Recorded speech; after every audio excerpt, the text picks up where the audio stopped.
ಬನ್ನಿ ಪುಟಾಣಿಗಳೇ, ಇವತ್ತಿನ ನೀತಿ ಕತೆ ಏನೆಂದು ತಿಳಿಯೋಣ. ಒಂದೇ ಜಾತಿಯ ಎರಡು ಗಿಳಿಗಳು ಇಬ್ಬರು ಬೇರೆ ಬೇರೆ ವ್ಯಕ್ತಿಗಳ ಬಳಿ ಹೋದವು. ಆ ವ್ಯಕ್ತಿಗಳಲ್ಲಿ ಒಬ್ಬ ಬಹಳ ಸಾಧು, ಮತ್ತೊಬ್ಬ ಅಪರಾಧಿ. ಸಾಧುವು ಪ್ರತಿದಿನ ಬೆಳಿಗ್ಗೆ ದೇವರಿಗೆ ರಾಮ ರಾಮ ಪ್ರಪಂಚವನ್ನು ಕಾಪಾಡು ಎಂದು ಪ್ರಾರ್ಥಿಸುತ್ತಿದ್ದ. ಆತನೊಂದಿಗೆ ಇದ್ದ ಗಿಳಿಯು ತಾನೂ ಸಹ ಪ್ರಾರ್ಥನೆಯನ್ನು ಕಲಿತುಕೊಂಡಿತು. ಅಪರಾಧಿಯು ಯಾವಾಗಲೂ ಬೈಯುತ್ತಿದ್ದ ಮತ್ತು ಕೆಟ್ಟ ಶಬ್ದಗಳಿಂದ ಬೆಳಗಿನಿಂದ ಸಂಜೆಯವರೆಗೆ ಮಾತನಾಡುತ್ತಿದ್ದ. ಅವನೊಂದಿಗಿದ್ದ ಗಿಳಿಯೂ ಸಹ ಅವಾಚ್ಯ ಶಬ್ದಗಳನ್ನೇ ಕಲಿಯಿತು. ಒಂದು ದಿನ ಸಾಧುವಿನೊಂದಿಗಿದ್ದ ಗಿಳಿಯು ಮತ್ತೊಂದು ಗಿಳಿಯನ್ನು ಭೇಟಿಯಾಗಲು ಬಯಸಿತು. ಅದು ಅಪರಾಧಿಯ ಮನೆಯ ಕಡೆಗೆ ಹಾರಿತು.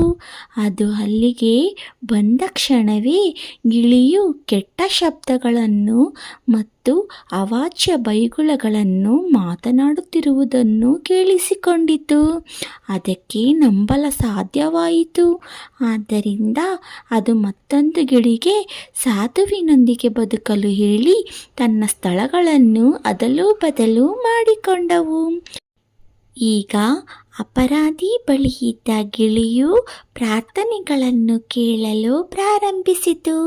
ರಾಮ ರಾಮ ಪ್ರಪಂಚವನ್ನು ಕಾಪಾಡು. ಸಾಧುವಿನ ಬಳಿ ಹೋದ ಗಿಳಿಯೂ ಕೂಡ ಅದೇ ಪ್ರಾರ್ಥನೆಯನ್ನು ಕೇಳಿಸಿಕೊಳ್ಳಲು ಪ್ರಾರಂಭಿಸಿತು.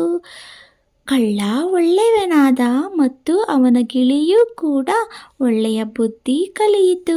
ಇದರಿಂದ ಕಲಿತ ನೀತಿ ಏನೆಂದರೆ, ಒಳ್ಳೆಯ ಶಬ್ದಗಳು ಒಳ್ಳೆಯ ಗುಣಗಳನ್ನು ಕಲಿಸುತ್ತವೆ.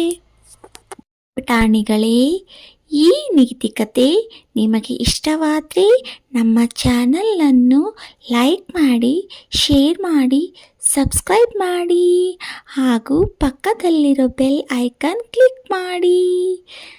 Thank you.